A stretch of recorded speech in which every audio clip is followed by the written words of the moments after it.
संत ने दिखाई राह। एक राजा था, वह दयालु और धर्म की राह पर चलने वाला, जनता के कष्टों को दूर करने का सदैव प्रयत्न करता रहता। लेकिन राजकुमार का स्वभाव राजा से बिल्कुल विपरीत था। उसे निरपराध नागरिकों को यातना देने में आनंद आता था। वह स्वभाव से दुष्ट और निर्दयी तथा बोलने में भी कर्कश था।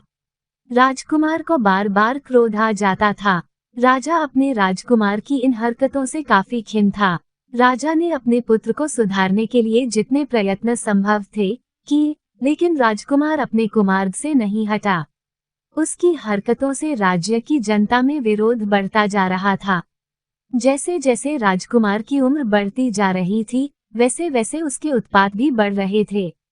सभी परिजन उससे किसी न किसी तरह मुक्त होना चाहते थे। धीरे धीरे इसकी जानकारी पड़ोस के नगर में रहने वाले एक संत को हुई। संत ने सोचा, ये तो एक दिन तानाशाह बनकर नगरवासियों को काफी परेशान करेगा।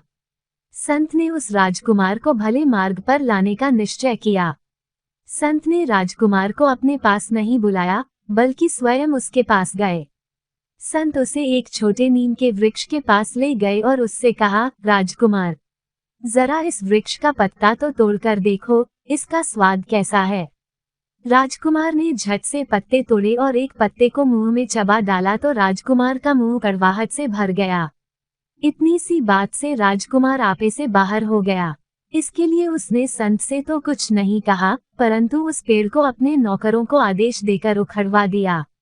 संत राजकुमार से बोला, अरे राजकुमार, यह आपने क्या किया।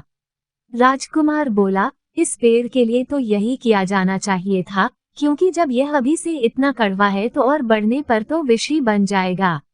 संत जी, जो कुछ मैंने किया है वह ठीक ही किया है। संत राजकुमार से ऐसा ही कहलवाना चाहते थे।